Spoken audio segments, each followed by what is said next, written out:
Can we just talk about how great season 44 was? Yeah, this was not that good. This new era of Survivor just continues to disappoint, and it continues to prove why Jeff Probst should just not be executive producer of Survivor anymore. I mean, Jeff would rather just double down on all of the twists and advantages that he puts in than actually listen to the fans and their constructive criticism. And one of the brand new additions to this season of Survivor was Jeff's new podcast, and of course, as a great Survivor fan, I am obviously not listening to that. Are you kidding me? I can barely stand listening to him for even just a couple seconds on the show, let alone an entire podcast. But I have heard clips of it and I've seen some things that he's said on it, and it seems to me like Jeff is very dismissive of the fans' constructive criticism towards him. That really sucks that he just can't take criticism and fully believes that his way is the right way. And it's clear to see from watching the show that it is declining in quality, and I know that I, the fan, am not the problem here. Since Jeff Probst has become executive producer, which was in Survivor Nicaragua, there have been 24 seasons, and I can say that I have thoroughly enjoyed maybe like 5 or 6 of them. Whereas before he became executive producer, there were 20 seasons, and I probably only didn't thoroughly enjoy maybe like 5 or 4 of them. So, am I the problem, or is it the executive producer who continues to double down and add unnecessary twists and advantages to the show? And there's even more that's probably coming too, such as this idea about the jury attending challenges. I mean, that just sounds ridiculous. And as much as people like this dude try to kiss CBS and Jeff's behind about why the twists and advantages keep getting added, it's all because the show is now just being made for an audience of one. Jeff can claim that he makes the show for kids, but this is for an audience of one. And this reminds me a lot of Vince McMahon, without all the allegations of course, in that he tries making it for kids, but he's obviously making it for himself. And because he doesn't stop doing it, it just leads to this bad quality. Now, this sounds a little similar to the modern day WWE until Vince McMahon stepped down and Triple H stepped in. And WWE has been great since then. So maybe Survivor could be good if it had someone else as executive producer, but I don't see that ever changing. I just don't like how Survivor is nowadays. I mean, the show was no longer about the people. The people are no longer playing the game. It's the game that is playing the people. Like, in my opinion, the best episodes of this season by far were episodes 9, 10, and 11. 3 consecutive episodes where the show was just about the people and not everything was revolving around all the different advantages and all of that other kind of stuff. And that is what Survivor is and should be. And I can't believe it, but those 3 episodes actually gave me some hope because they were consecutive, but the show was only consistently good for that little stretch. And it sucks to see that there is that type of quality hidden in Survivor, yet they just can't consistently find it because of everything else that they have to put on the show, instead of just giving all that time to the actual people that they cast. And you know, I give credit to the Survivor 42 cast because they were so fun and emotional, and they were able to rise above all of this stuff that was being put in their way. And I'm going to give credit to the 4 obvious people from this season that I felt like were completely able to consistently display their personalities whenever they had screen time. That is Yam Yam, Carolyn, Jamie, and Josh. Everyone else, I didn't really care that much about just because of the fact that, well, these 4, in my opinion, just carried the entire thing because they were so enjoyable and fun. And they didn't need all of the different advantages and stuff to actually be that fun. And this is probably one of the first times I have ever seen so many people complain about a single episode as much as this episode of Survivor. I normally don't agree with a lot of online Survivor fans, but it was insane to me seeing so many people collectively agree about how absurd it is that there are this many advantages and idols and everything, and yet that still is not going to stop or wake Jeff up, because Jeff is still going to double down and Jeff is still going to keep adding these new things every single season despite the fans catching on to the fact that it is just way too much. All of the twists and advantages that keep getting added over and over again are just hindering the cast from actually being able to display themselves on TV as actual personalities. I mean, after all, this is reality TV. I'm here to watch the people. I'm not here to watch the host and executive producer's dream come alive. Oh man.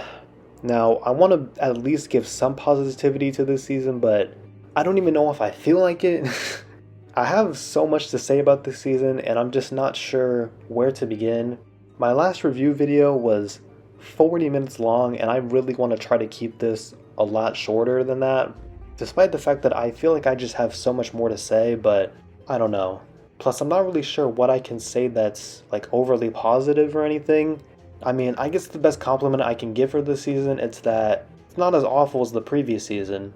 And I don't think that Survivor 44 is awful or terrible, but I just don't think it's good.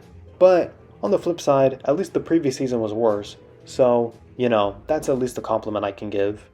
I mean, I guess it's time to just complain a bit more, don't you think?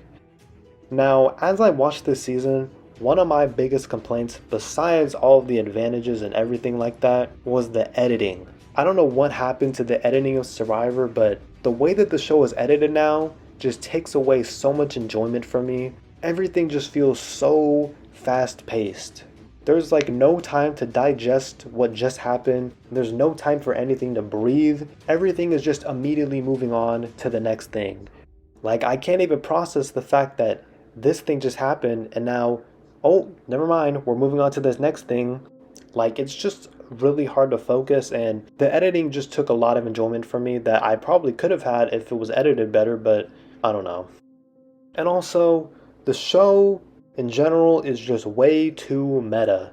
I don't think production has got the memo that they should actually add some variety into the new era.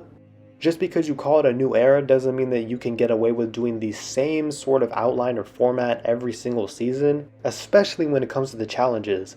There's this guy, Carson, who, I'm sorry to say, but I just don't like him. And I know everyone loves him, but I just hate nerdy superfans like this, especially like him. The fact that he was able to 3D print almost like every single challenge and be able to practice all of that before going on to Survivor just makes everything so much less fun. If anybody can just come in 100% prepared for all of the challenges, well, that's dumb. That's dumb. And the fact that they just don't add any type of variety to the challenges just takes away so much fun. Like, the fact that they just can't add any type of variety to the show nowadays just sucks. And of course the challenges are one of the main parts of this lack of variety, but even just the overall outline and format, I'll give them credit, they did do a little bit of a tribe swap this season, which actually was kind of cool. But other than that, everything in the new era has basically stayed the exact same. 3 tribes of 6, there's some sort of merge twist where you have to earn your way into the merge. At what point are we going to get 2 tribes of 9 again? Or when are we just not going to get a cast of 18? And maybe move to 16. I don't know, but Carson being able to just 3D print all of these challenges was just a final straw that there's just no type of variety at all. But hey, maybe you should try 3D printing a fire next time. Oh wait, I don't think you can. And I think maybe the biggest disappointment for me this season was just that this cast just, I don't know, I just feel like this cast had so much potential. But this cast was always going to be doomed from the focus on the immense amount of idols and advantages. And ultimately, as I said, there were only 4 people in this cast that I actually enjoyed. And I just couldn't feel any type of connection to the rest of the cast because of how much the advantages and idols and everything else just had to overshadow them. I don't know why Jeff and production just aren't confident enough in the cast to let them be and not have to include all of this random stuff to try to put in their way. Clearly, these casts that they put together for these new era seasons, besides 43, are actually good and could shine on their own, but instead there has to be all this stuff put into the season when it's just unnecessary. It's completely unnecessary. And now, guess what? Next season, we're going to have 90-minute episodes. Now, I want to be hopeful about 90-minute episodes because hopefully with the extra time, there will be more time dedicated to actually getting to know the people beyond just sob stories, but actually being able to get to know how fun and exciting they are. But watching this new era and knowing how Jeff is, I'm sure that there's just going to be more time dedicated to the advantages and stuff in order to flesh them out more, as if they've not already gotten enough attention anyways. Oh god, this new era stuff is just not good. And you're probably wondering why I'm even still watching the show if I'm just not enjoying it at all. And honestly, that's a pretty good question that I sometimes ask myself. And I think the answer is just, this has always been one of my favorite shows since I first started watching it. And I just want to see this show be good again. I just want to see it in a good place, but it's kind of clear that there really isn't going to be any type of major improvement because the show is basically too far gone at this point. So maybe I should take a break from watching it. I mean, this is probably the first time that I've really considered just not watching the next season just because of the trajectory of the show. And I mean, it's clear to me that unless there's some massive, massive reinforcements, nothing is going to change because, well, Survivor's just too far gone. Overall, Survivor 44 could have been great, but it just wasn't, and unfortunately, it suffers the consequences of consistently poor decision making that's been building up for years and years since the beginning of the end, which I attribute to these 2 seasons, and that has taken full effect into the new era because Jeff just keeps on doubling down, adding these new advantages and idols and twists and just everything else that is completely unnecessary. And maybe I should just make another video focused entirely just on the new era instead of specifically on season 44 because I feel like I just have so much more to say. And I feel like there are plenty of other people that understand all of those things and want to see change, but who knows if we're really ever going to see it. Alright, I promised I would keep this a lot shorter than the previous review video I made, even though this one is a lot more negative, but thank you nonetheless for watching. Yeah, this was a bit more negative, but I just keep it real with my thoughts. I'm gonna be completely honest in how I feel. I don't like how Survivor is. I don't like how Jeff Probst is. I'm not about to kiss CBS's behind. And yeah, so comment down below on what other type of videos you want to see, and subscribe. Thank you.